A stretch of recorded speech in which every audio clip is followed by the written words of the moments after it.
The alien girl collapsed against the alley wall, her silver blood pooling on the concrete. Danny Martinez didn't think. He just ran toward her, his grocery bags forgotten on the sidewalk. She looked maybe 16 in human years, with pale blue skin and eyes that flickered between gold and white. A jagged wound stretched across her ribs, smoking slightly, as if the injury itself was burning her from the inside. "Don't," she whispered, in perfect English, though her lips barely moved. "They'll find you too."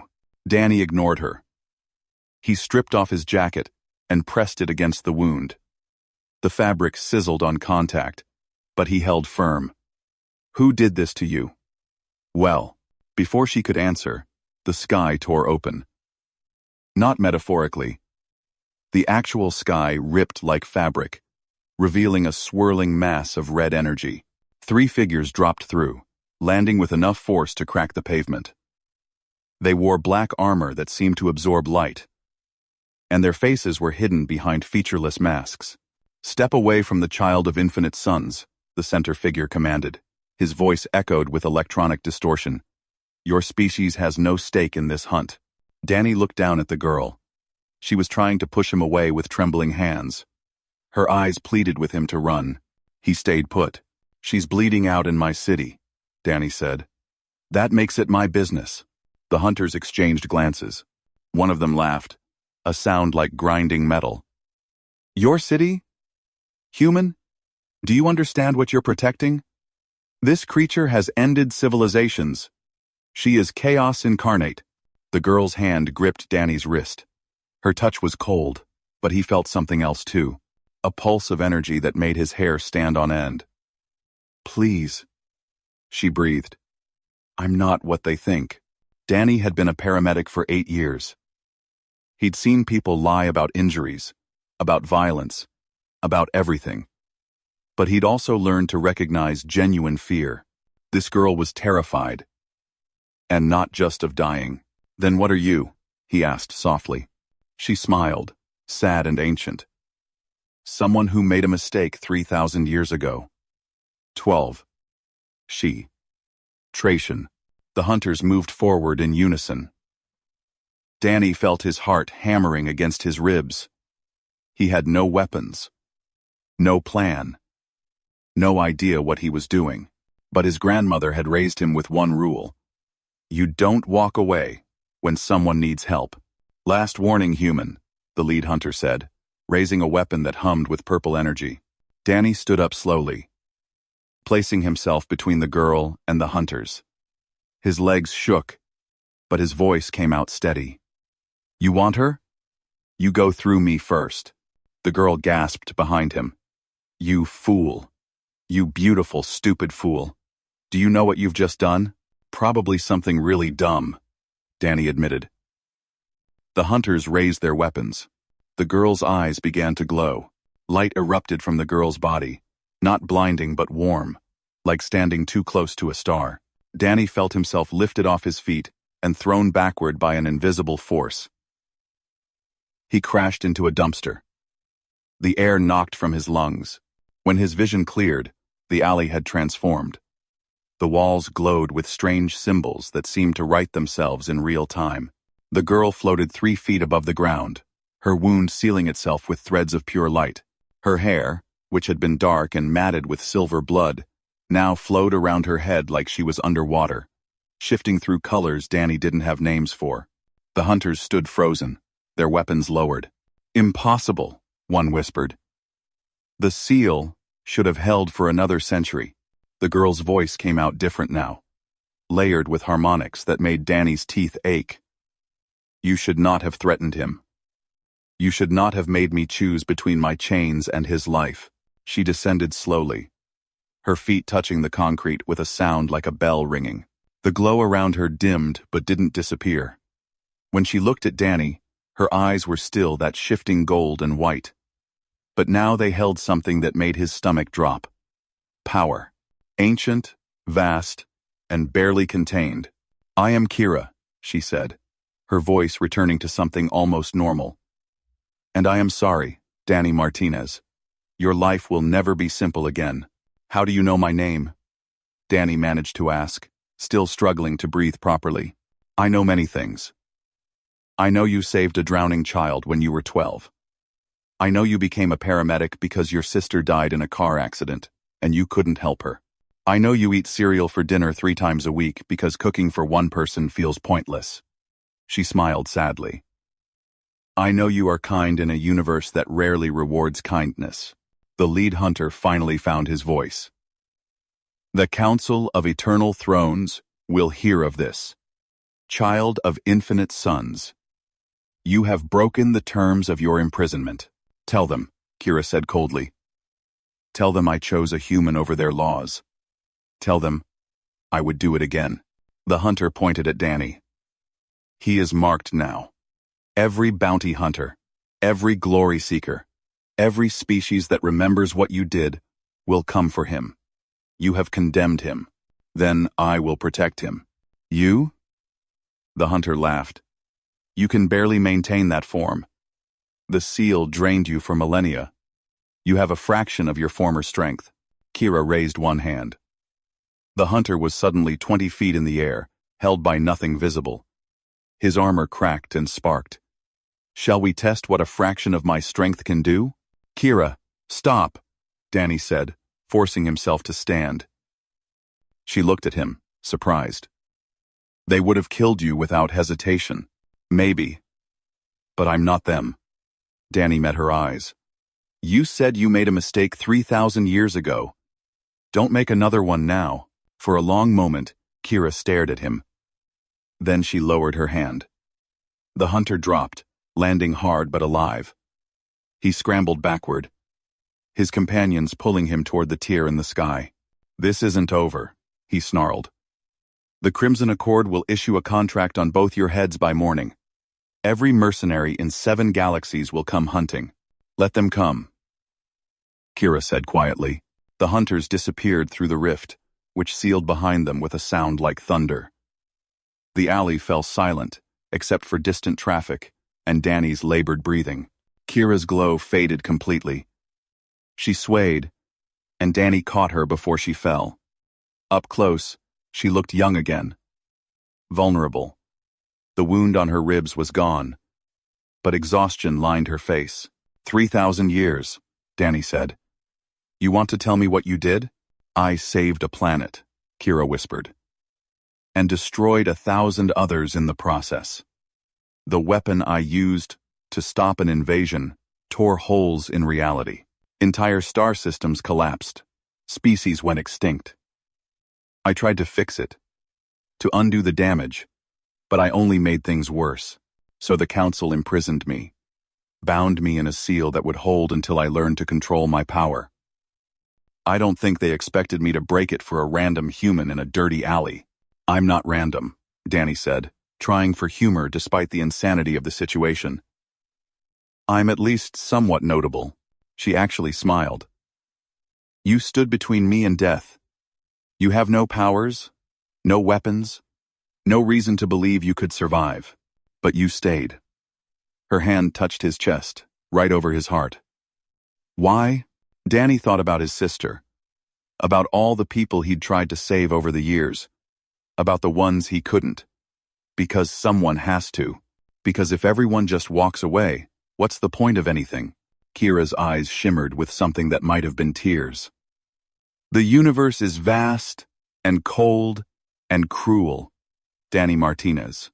Things like, you shouldn't exist. You're an anomaly. Thanks, I think. It's a compliment. She pulled away, steadying herself. But the hunter was right. You're marked now. Every sensor in range detected what happened here. Beings from across the galaxies will come looking for us. Some will want to capture me. Others will want to kill you just to hurt me. Your normal life ended the moment you decided to help. Danny looked around the alley, at the fading symbols on the walls, at the cracks in the pavement where the hunters had landed. His groceries were scattered everywhere, milk leaking into the gutter. Okay, he said. Kira looked at him with something like wonder. You're not running? Where would I go? You said they're coming anyway. Danny squared his shoulders. Besides, you saved my life just now. I figure we're even. Partners?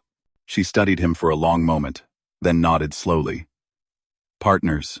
But Danny? Yeah? Thank you for not letting me kill them. I'm trying to be better than I was. We'll figure it out together, Danny said, having no idea how true that would become. The safe house was actually a storage unit Danny rented to keep his late father's belongings. It wasn't much, but it was off the grid and paid in cash. Kira sat on a box labeled Christmas decorations, her blue skin gradually returning to a more human pink tone. You can shapeshift? Danny asked, watching the transformation with fascination. Adaptation, not shapeshifting. My biology responds to my environment. Right now, it thinks blending with humans is the safest option. She touched her face experimentally. How do I look? Like a normal teenager. Maybe lost, definitely tired, but normal. Danny tossed her a bottle of water from his emergency supplies. How long before they find us? Hours, maybe less. The Crimson Accord moves fast when money is involved, and the bounty on me is older than your civilization. Kira drank the entire bottle in one go. We need a ship, supplies, and a way off this planet before the real hunters arrive. The ones back there weren't real hunters? They were scouts. The real hunters are worse. Much worse. She stood, pacing the small space. There's a smuggler port in the Nevada desert. If we can get there before dawn, I might be able to trade information for passage off Earth. Danny pulled out his phone, then stopped. Can they track this? Already are. Every electronic device within a mile of you is compromised. Kira waved her hand, and his phone sparked and died. Sorry, but we need to move without leaving a digital trail. Great. So we're going to Nevada. With no money, no phone, and every alien bounty hunter in the galaxy looking for us. Danny grabbed his old backpack, stuffing it with water bottles, protein bars, and a first aid kit. At least I'm dressed for it. Kira almost smiled. Your sarcasm is noted. It's a coping mechanism. My therapist says it's healthier than panic attacks. You have a therapist? Had. Pretty sure she's not equipped to handle this level of weird. Danny zipped the backpack. My truck is parked 2 blocks away. Think we can make it? Kira closed her eyes, and for a moment, her skin flickered with that inner light again. 3 hostile contacts inbound from the north. 4 more approaching from the east. We have maybe 10 minutes before they converge on this location. How are you doing that? I can feel disturbances in local space. Everything with mass creates ripples. I just learned to read them. She opened her eyes. The ones from the north are Krillian mercenaries. They hunt in packs and never leave survivors. The eastern group is worse. Worse than never leave survivors? Yarkesh flesh traders. They'll keep you alive, so they can sell you piece by piece to collectors, who want to say they own part of the human who helped the child of infinite suns. Kira's expression hardened. We're not letting them take you. Danny felt his stomach turn. Okay, new plan. We fight our way to the truck. You can't fight them, Danny. These aren't street thugs. These are beings who have survived in the deadliest profession in the universe. Then what do you suggest? Kira looked at him, conflict clear on her face. I could carry you. Flight is easier than fighting, and I've recovered enough strength to manage both of us for a short distance. You can fly? It's more like controlled manipulation of gravitational fields. But yes. She held out her hand. Do you trust me? Danny thought about the question. He'd known this girl for less than an hour. She'd admitted to destroying 1,000 worlds. Monsters were hunting them because of choices she'd made millennia before he was born. Every logical part of his brain screamed at him to run away from her, not with her. He took her hand. Yes, he said simply. The storage unit's ceiling tore away like paper. Kira lifted them both into the night sky so fast that Danny's scream was lost in the wind. Below, he saw figures converging on the storage facility. Then they were too high to make out details. Little warning next time, Danny gasped, clinging to Kira as they soared over the city. You would have tensed up. This was easier. She banked left, dodging what looked like a bolt of red energy that sizzled past them. They're firing! Hold on! Danny held on. The city lights blurred beneath them as Kira accelerated. More energy bolts streaked through the air, each one close enough that Danny felt the heat.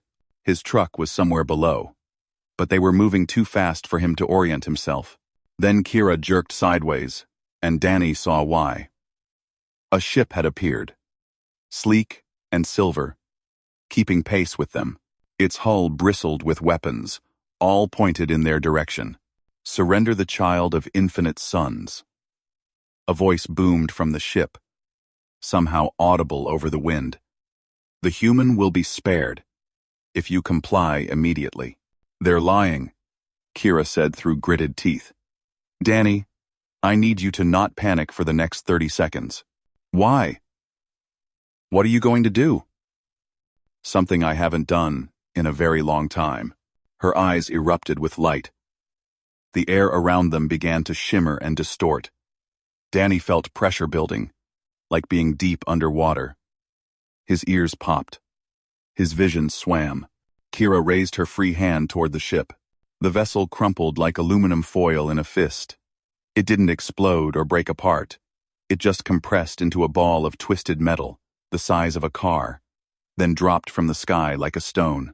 Danny watched it fall, too shocked to process what he'd just witnessed. Did you just crush that ship with your mind? He asked weakly. With gravitational manipulation, yes. Kira was breathing hard, sweat beading on her forehead. It took more energy than I expected. We need to land. Now. They descended rapidly, touching down in an empty parking lot behind a closed shopping mall. Kira collapsed the moment her feet hit the ground. Danny caught her, lowering her carefully to the pavement. How many people were on that ship? He asked, not sure he wanted to know. The Krillian hunting pack. 7. Kira looked up at him with haunted eyes. I killed them all to save you. Do you understand now? This is what I am. This is what I do. I destroy things. Danny looked at the girl in his arms, who despite everything still looked terrified and alone.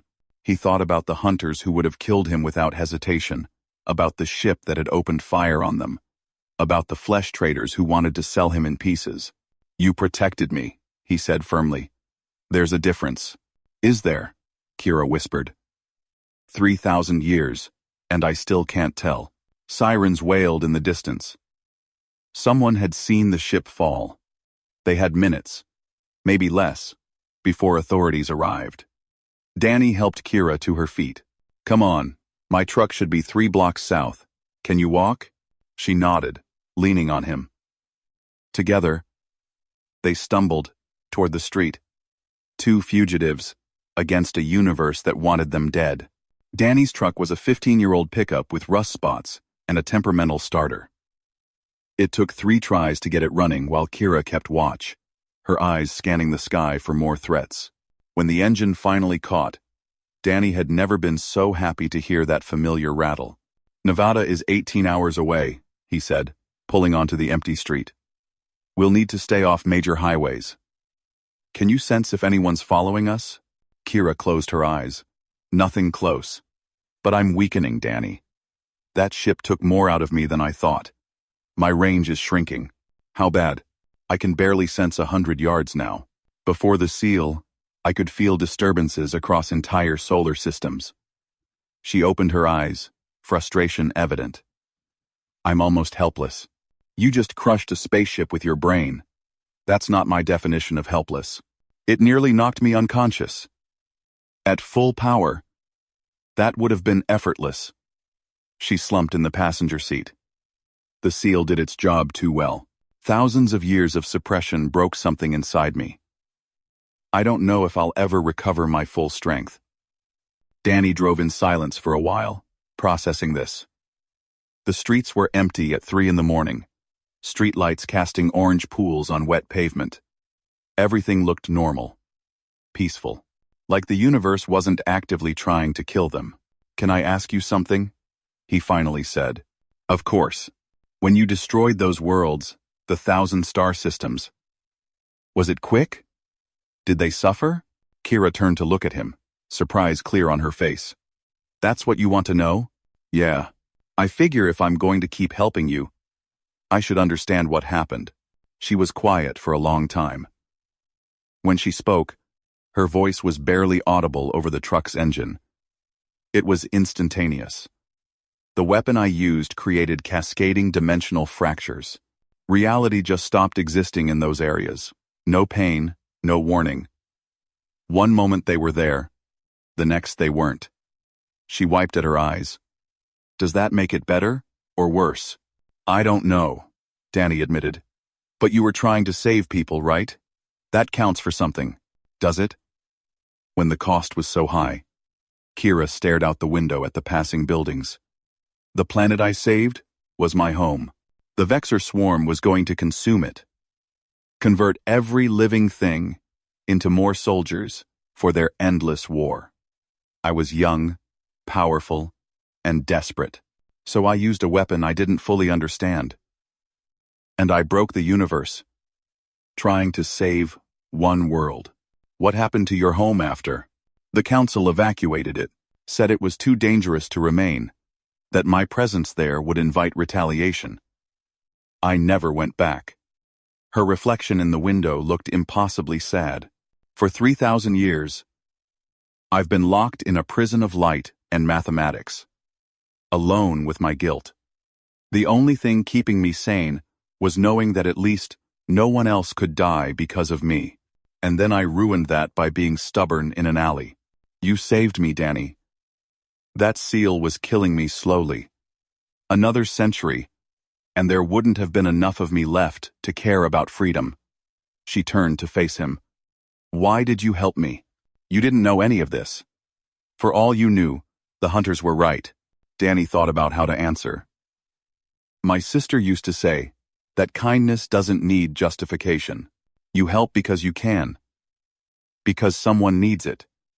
Because tomorrow you might be the one who needs help." He gripped the steering wheel tighter. "She died, trying to help someone. Pulled over in a storm to assist a stranded motorist. Got hit by a drunk driver. The person she helped walked away fine. She didn't. I'm sorry. Me too. But I learned something from losing her. We don't get to know how things turn out. We just have to do what feels right and hope it matters." He glanced at Kira. "Helping you felt right. Still does." Before Kira could respond, her head snapped toward the rear window. Contact. Fast. Very fast.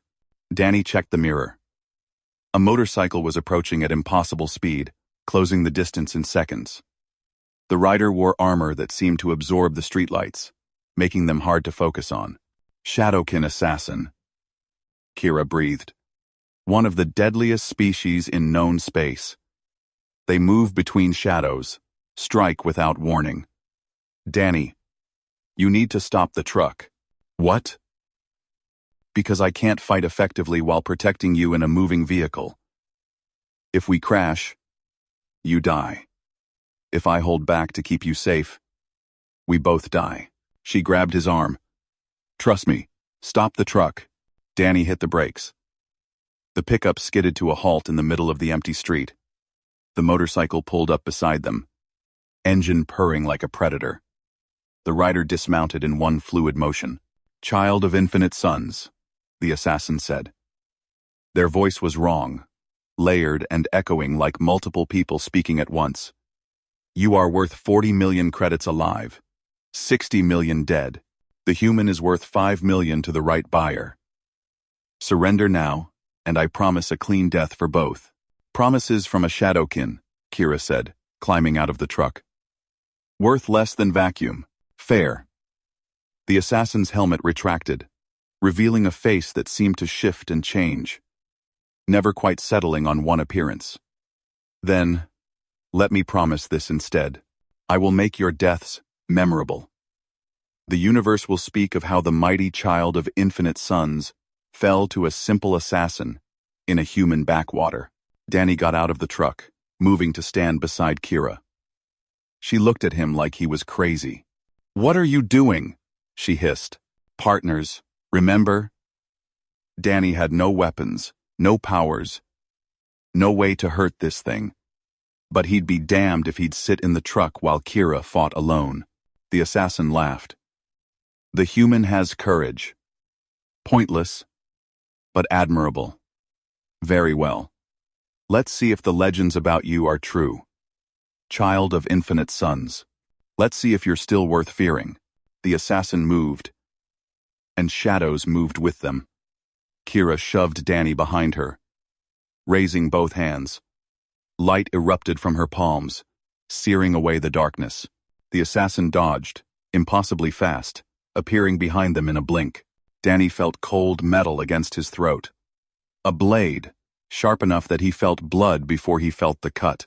"Too slow," the assassin whispered in his ear. "You've grown weak." Kira spun, terror and rage mixing in her expression.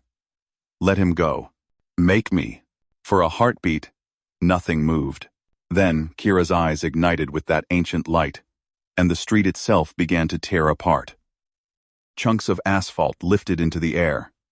Streetlights bent and twisted. The very air seemed to scream. The assassin's blade pressed harder against Danny's throat. "Careful, child. One wrong move and the human's head leaves his shoulders." Danny met Kira's eyes. He saw her struggling, torn between saving him and controlling the enormous power building around her. The power that had destroyed 1,000 worlds. The power that could save him or kill him, depending on her control. He smiled at her, hoping it looked braver than he felt. "Do what you need to do," he said. "I trust you." Kira's expression shifted. The raw power in her eyes softened into something focused, precise. She raised one finger and pointed at the assassin. A single point of light, no bigger than a pinhead, appeared beside the assassin's head. The Shadowkin screamed and released Danny, stumbling backward. Where the light touched their armor, it burned. Not with heat, but with something else. Something that made reality itself cry out in protest. "Dimensional fire!" The assassin gasped, clutching their shoulder where the light had grazed them. "You still remember how to wield the weapon that broke the universe?" "I remember everything," Kira said coldly. "And I've had 3,000 years to think about control. To learn precision instead of overwhelming force. To become more than a weapon." She stepped between Danny and the assassin. "Leave now. And live. Stay. And discover exactly how surgical I can be with my power." The assassin looked at Kira, then at Danny, then back to Kira. Something like respect flickered across their shifting features. "The bounty stands," they said. "But I will not be the one to collect it. Tell the council the child of infinite suns has learned restraint. That might matter when judgment comes." The assassin melted into shadows and was gone, motorcycle and all, as if they'd never been there. The street settled back into place. The screaming air fell silent. Kira collapsed. Danny caught her before she hit the ground. The smuggler port was exactly as sketchy as Danny expected. A collection of prefabricated buildings in the desert, surrounded by ships that looked like they'd been cobbled together from spare parts and desperation. Kira had slept for most of the drive, curled in the passenger seat like an exhausted child. "We're here," Danny said softly, touching her shoulder. She woke instantly, alert. Her eyes scanned the compound before relaxing slightly. "Good. I can sense several non-human signatures. This is the right place." They approached the main building, a corrugated metal structure with no windows. A scanner mounted above the door swept over them both, and a mechanical voice announced their arrival in a language Danny didn't recognize. The door opened to reveal a creature that looked like an octopus had merged with a basketball. Multiple eyes regarded them with what might have been amusement. "Well," it said in accented English, "this is unexpected. The child of infinite suns walks into my humble establishment, accompanied by a human. Are you surrendering? Or has the universe gone completely mad?" "Neither," Kira said. We need passage off Earth. Rinlo, I can pay with information. Information. All of Rinlo's eyes focused on her. And what could you possibly know that I don't? The location of the Vexar swarm's dimensional anchor. The one they use to coordinate their invasions across galaxies. The room fell silent.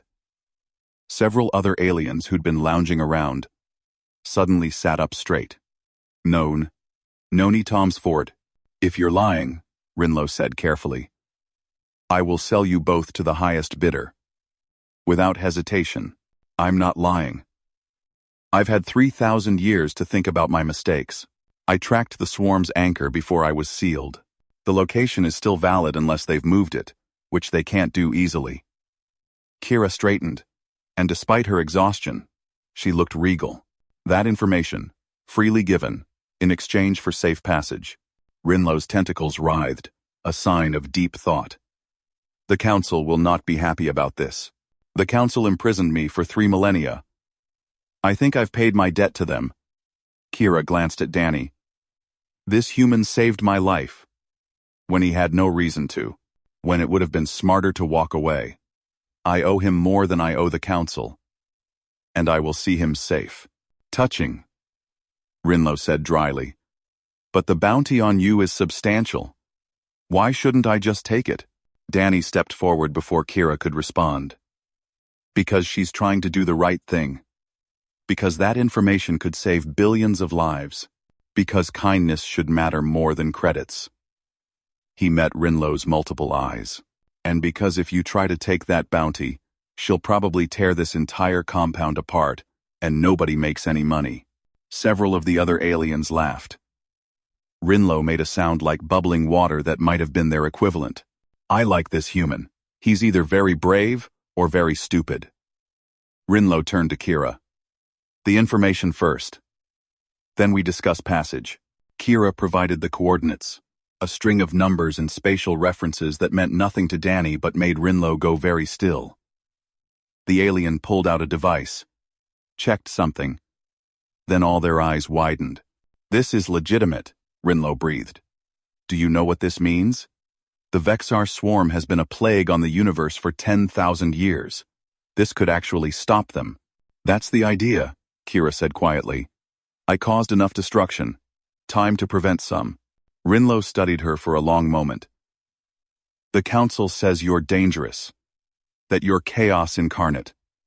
But I see something else. I see someone who learned from their mistakes. That's rarer than you'd think. The alien gestured to one of their companions. Prepare the ship. We leave. At dawn. Just like that? Danny asked. Just like that. The information is worth far more than any bounty. And besides, I've always enjoyed annoying the Council. You'll be taken to neutral space. From there you can find your own path. What? Once you leave Earth, you can never return. Not safely. Your species isn't ready for galactic contact. And you'll be marked as an alien sympathizer. You'll be homeless among the stars. Danny looked at his truck through the open door. At the desert beyond. At the planet he'd lived on his entire life. Everything he knew was here. His job, his apartment, his friends. His sister was buried here. Then he looked at Kira, who was watching him with an expression that tried to hide hope. Sounds like an adventure, he said. Kira's face broke into a genuine smile, the first he'd seen from her. It transformed her completely. Made her look like the teenager she appeared to be rather than the ancient being she was. You're insane, she said. But her voice was warm. So I've been told. But hey, someone's got to keep you out of trouble. I'm 3,000 years old. I should be keeping you out of trouble. Then, we'll keep each other safe. Deal?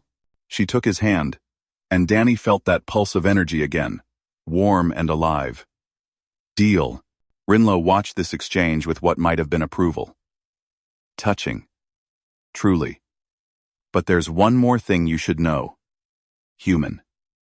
The universe will remember this. They'll tell stories about the day the child of infinite suns chose a human over her freedom. Some will call it weakness. Others will call it evolution. Either way, you've both become legends now. Great, Danny muttered. I've always wanted to be a legend.